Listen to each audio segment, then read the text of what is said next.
Mpote Bandeko, Liman Talk About. Aujourd'hui, je vais parler de mon tout premier job en Chine. Ok.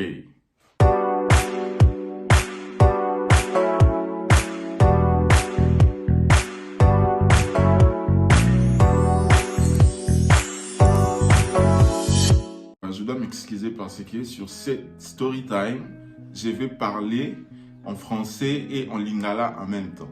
Parce que c'est plus fort que moi. Hein. Nous, à Kinshasa, tout le banabiso français na lingala. Du coup, je ne peux pas, je me sens mal à l'aise de rester à parler français du début jusqu'à la fin. Donc, correcté, il faut la le lingala. En tout cas, I'm sorry for that, you know, I'm sorry. Ça se déroule au mois d'août, l'été dernier au mois d'août, j'avais prévu d'aller à Pékin, la capitale, pour visiter, faire des vlogs. D'ailleurs, il y a plein de vidéos sur Pékin. En tout cas, après cette vidéo, n'oubliez pas de checker sur d'autres vidéos qui sont dans ma chaîne. Dans Pékin, j'avais vraiment prévu de faire des vlogs, tourisme, tout. J'ai visité la Grande Muraille. J'avais vraiment mon argent, un compte dans les arrêts qui blindé. J'avais vraiment la capacité de faire même plusieurs jours. Et je suis parti, j'ai accompli cela. Je suis rentré dans ma ville. C'était compliqué. C'était archi compliqué. Je me disais, qu'est-ce que je vais faire? Qu'est-ce que je vais faire pour le prochain jour, pour le prochain mois? Parce que c'était vraiment mon budget. Hein. Et heureusement, j'avais fait ma provision. La salaire provision, la somme, moi, bah, j'avais acheté la viande, les épices, ma parentière de l'anda pour n'aller sur la zone. Non, ça va bien. Quand c'est pas, n'en parlons pas. Je me suis dit, qu'est-ce que je vais faire? Il y a trop de clichés sur travailler en Chine, parce que vous savez, en tant qu'étudiant étranger en Chine, on ne peut pas travailler. Hein. J'avais fait aussi une vidéo sur ça. Je vais mettre ça ici, ou voilà, je vais mettre le lien. Vous pouvez cliquer pour écouter ce que j'avais dit. En Chine, en tant qu'étranger, travailler c'est difficile. En tant qu'étudiant étranger. Mais quand tu es étranger avec le visa de travail, là vous pouvez travailler. Mais en ayant les visas étudiants, hein, les statuts d'étudiant, c'est vraiment compliqué. Du coup, je me suis dit non, je vais tenter.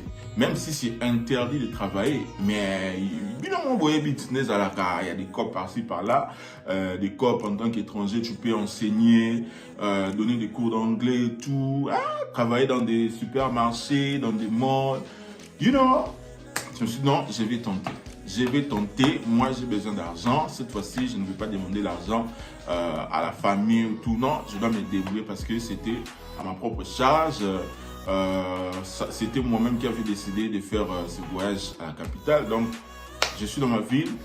Il n'y a plus temps de faire cela. Non, comme ça. Là. Du coup, dans mon campus, il y a plein de restaurants chinois. Hein, vous savez, en Chine, il y a beaucoup de restaurants. Il y a vraiment des restaurants partout, que ce soit dans la cité ou en ville. Il y a beaucoup de restaurants. Et je me suis dit non, je vais tenter cette fois-ci. Il faut essayer. Je parle chinois, je parle anglais, même les français, je m'en fous. Je vais aller là-bas, je vais leur dire non, je viens chercher du travail. Il y avait 5 restaurants qui étaient là comme ça. Dans chaque restaurant, je toquais. Bonjour, je suis étranger, j'étudie dans telle université. Est-ce que vous pouvez me donner un travail? J'ai parlé en chinois. Hein? I was talking in Chinese, like ni hao, like dagon, ni men ke, geo, gonzoma. Non, je l'ai dit en tout cas, je suis là pour travailler, aidez-moi. Et puis on communiquait. Mais la seule chose qui leur faisait douter pour que je puisse travailler dans leur restaurant, ils pensaient que je n'avais pas la capacité de m'exprimer, d'échanger avec les clients. Plus de 3 restaurants qui m'ont dit cela. Et parmi ces 3 restaurants, il y avait un restaurant vraiment, il m'avait accueilli, il m'avait proposé de travailler dans... On appelle ça comme l'accueil. Vous voyez quand les clients entrent, il y a on appelle ça comment les services là qui reçoivent les au moins ce côté dans un restaurant. Un monsieur avec Botswana, service quoi. Il m'avait dit, est-ce qu'on peut te mettre à l'accueil pour travailler, accueillir les clients. En même temps, tu pourras faire des mouvements là où on prépare, là où on allume le feu. Mais ils avaient des doutes. Ils me disaient, est-ce que tu parles bien les Chinois? Est-ce que tu parles bien les mandarins? Je leur ai dit, oui, je parle, il n'y a pas de problème avec ça. Dit, oui, on te comprend, mais est-ce que tu parles bien en tout cas? Tu n'auras pas de difficultés à discuter avec les clients et tout. Je leur ai dit, non, oui, c'est possible. Ils m'ont dit, ah, en tout cas, on a des doutes. On a des doutes, on ne pourra pas t'embaucher comme ça. Les clients doivent se sentir à l'aise. Bien sûr, on sait que tu es étranger, mais en termes de communication, c'est vraiment compliqué. Mais en ce moment-là aussi, j'avais compris. C'est totalement ça. La communication est très importante. Ils ne me connaissaient pas, ils ne connaissaient pas mes capacités parce que moi, je vais l'assumer, je parle bien le mandarin. Je parle vraiment, je communique, j'écoute, mais ils avaient des doutes. Du coup, quatrième restaurant, c'était pareil. Ils m'ont dit la communication, c'est compliqué en tout cas. On va te donner notre carte, comme ça, tu pourras nous écrire sur WeChat, nous écrire, comme ça, on va te reconnaître, on pourra te donner quelques trucs à faire en tout cas. Là, j'étais d'accord. Après, cinquième restaurant, là, c'était le goal. Là, c'était ma chance. Là, c'était ma chance. Quand je suis arrivé là, d'abord, la personne qui m'avait accueilli, c'était la grand-mère du patron. Quand je suis entré, il m'a vu. Oh, Nihon, Dagon, je suis venu travailler. J'étais direct, hein. En tout cas, je n'étais pas là. J'étais direct Wolai Dagon. Maintenant, quand ils ont vu que je parle chinois, ils ont dit, il est intéressant. La grand-mère va me demander, ah, tu veux travailler? Je dis, oui, je veux travailler. Tu veux travailler? Ok, c'est bon. Zéla, tu es un patron. Le patron, il était jeune, il était dans la trentaine comme ça. Et le patron va arriver, va me dire, oh, tu peux parler chinois? Oui, je suis capable de parler chinois. Il m'a demandé, est-ce que tu as ton visa? Oui. Tu as fait les tests des vaccins et tout, vous savez, en Chine avec les histoires et tout, des maladies. Est-ce que tu as fait les tests? Je lui ai dit, oui, tout est d'accord. Ok, on fait comment? Est-ce que tu peux venir travailler demain? Quoi? Moi, je pensais qu'il allait me faire signer des papiers, contrats. Non, il n'avait pas ça, il n'avait pas un contrat. Non, il m'a dit seulement, reviens demain à 15 h. Ok, c'est bon. Je lui demande encore, mais, oh, tu m'as embauché. Il m'a dit, oui, pas de problème, tu parles chinois, on va se débrouiller. Ah! J'étais, Jesus Christ, Nzambe na bomoi. De Najib Moussala. Najib Moussala, je ne m'attendais pas à ça. Najib Moussala, tellement à CP là. Et le lendemain, Nayaki avant. Je suis arrivé, ils m'ont bien accueilli. J'étais arrivé à 14 h, le travail devait commencer à 15 h 30. Quand même, j'étais arrivé bien avant. Ils m'ont invité sur la table, on a mangé. Et ça, c'était ma toute première fois de m'asseoir avec les Chinois, vraiment pour manger à table. Hein. J'avais même goûté à certains plats que je ne connaissais pas. On discutait, me posait des questions, je répondais. Vraiment, ils m'avaient beaucoup apprécié. Et c'était aussi ma première fois d'attendre ça chez des vieux, hein, parce qu'il y avait leur grand-mère et leur grand-père qui me parlaient. Ah, j'aime beaucoup les Africains, vous êtes gentils, je vous apprécie beaucoup. Moi aussi, je leur posais des questions. Est-ce que tu pourras venir en Afrique, au Congo? On rigolait, c'était vraiment magnifique. Et après, le travail a commencé, c'était déjà vers 16 h comme ça. Les clients commençaient à venir. Ils m'ont dit, ok, ce que tu vas faire aujourd'hui, c'est de servir. Mais en même temps, tu seras à la cuisine pour, vous savez, dans des restaurants, je ne sais pas comment expliquer, je ne connais pas trop les termes. Dans un restaurant, côté balambaka, ils ont un écran, hein, dans un écran, il faut qu'on a, sont des clients à 5A. Moi, je vais manger le brochette avec le poulet. Dans la caisse là-bas, dans le restaurant, on coche. Maintenant, ce qu'on va cocher là-bas, c'est que les clients choisissent. On va cocher là-bas dans l'ordinateur. Après, ça va s'afficher dans la cuisine, dans cet écran-là. Du coup, il faut qu'il y ait la personne pour, vous voyez, choisir telle chose, telle chose, telle chose. Quand c'est prêt déjà, tu choisis là-bas. Après, tu coches. Ok, c'est bon, ok, c'est bon.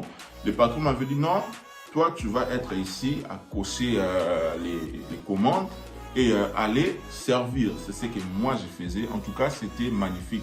C'était vraiment magnifique. Je ne sais pas si j'étais la première personne, le tout premier étranger à travailler dans ce restaurant-là, parce que si vous regardez les restaurants de la cité, c'est rare de voir des étrangers travailler. C'est vraiment quelque chose que les gens n'osent pas essayer.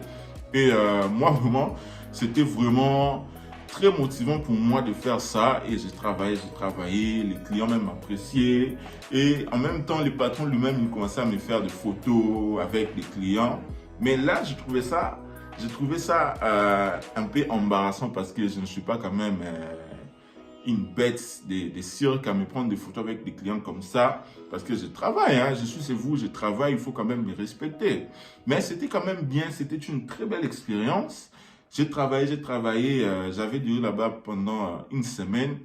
Et pourtant, selon moi, j'avais prévu de faire un mois. J'avais vraiment prévu de faire un mois, mais malheureusement, la pandémie en Chine, c'était encore présent. Et lorsqu'il y a des pandémies, il y a des crises d'épidémie comme ça, l'université nous fermait pour éviter des maladies et tout. Donc, on était en confinement à tout moment. C'est ce qui vraiment avait perturbé mon plan pour ce travail-là. Donc, après, j'avais dit au patron, en tout cas, c'est très compliqué pour moi de sortir. Et puis, c'était fatigant. Les une semaine que j'avais fait là, il n'y avait pas des jours de pause. Hein. Il n'y avait pas des jours de pause. Ah, c'était trop fatigant. C'était trop fatigant. Après, lorsque c'était la pandémie, on nous enfermait à l'école. Je lui ai dit, en tout cas, patron, il faut seulement me payer l'argent. Il faut payer mon argent, il faut payer ça en bon mot avec des jours que j'ai fait là. J'ai travaillé 5 heures par jour. Je venais le travail commençait à partir de 15h30, 16h, 17h, 18h, 19h, 20h. Je rentre chez moi. Par rapport au salaire, il m'avait proposé une bonne somme. J'étais totalement d'accord avec ça, surtout avec mon statut d'étudiant étranger. Et la somme allait vraiment combler les besoins que j'avais en ce moment-là. Malheureusement, la pandémie avait bouleversé les choses. Je ne pouvais pas continuer durant tout un mois. Il m'avait juste remis mon salaire pour les jours que j'avais fait pendant une semaine. Et voilà, c'était une très belle expérience. On s'était mis, on avait gardé contact. Il m'avait dit, dès que vous serez libre, dès qu'il y aura plus de pandémie, contacte-moi, tu vas revenir travailler. Même si tu connais d'autres étrangers qui sont en recherche de boulot, n'hésitez pas à les ramener ici. Nous allons travailler ensemble. Et voilà, c'était vraiment une belle expérience. Alors, pour finir cette vidéo, je vais conseiller à quelqu'un, si vous êtes à l'étranger ou en Chine, soyez courageux, soyez motivant, ne baissez pas les bras. Ça ne sera toujours pas facile, mais levez-vous, osez, créez vos propres opportunités. Moi, je ne m'attendais pas que non, aujourd'hui, j'allais acquérir cette expérience, travailler dans un restaurant. J'ai quand même retenu les codes, il m'avait dirigé, il faut faire ceci, il faut faire cela. Quand il y a un client, il faut agir de telle façon, de telle manière. Vraiment, c'est une très belle expérience. C'est mon tout premier job dans ce pays. Et j'ai compris la mentalité de certains Chinois. Comment ils pensent les étrangers, comment ils font, même dans ce milieu de la cuisine, comment bouger. Vraiment, je n'oublierai jamais ça. Je vais les garder. You know, je ne sais pas même si on a beaucoup de son agata CV. Donc vraiment, levez-vous, osez. Si vous allez dans un pays, il y aura toujours des anciens, il y aura la diaspora, il y aura des anciens qui sont passés dans beaucoup de choses. Ils vont vous dire des choses, ils vont vous décourager, dire tel endroit, il ne faut pas aller. Mais toi-même, quand tu as tes capacités, tu parles chinois, tu parles anglais, franchement, il faut oser. On n'est pas pareil, chacun son expérience, chacun, son courage, il faut oser, ne baissez pas les bras. Il faut tenter. Moi, vraiment, en tout cas, j'ai beaucoup apprécié. Je compte aussi, essayer, chercher d'autres expériences parce que nous vivons à l'étranger. On ne vient pas ici que pour étudier. On vient pour vivre les lifestyles de ces pays. On vient vraiment expérimenter des choses, Donc, voilà, c'est ce que j'allais relater pour ce story time. Merci d'avoir suivi cette vidéo. N'oubliez pas de vous abonner. Abonnez-vous et pour s'abonner. Abonnez-vous et likez la vidéo. Si vous appréciez, commentez, écrivez quelque chose. On se retrouve à la prochaine. Lehman Talk About.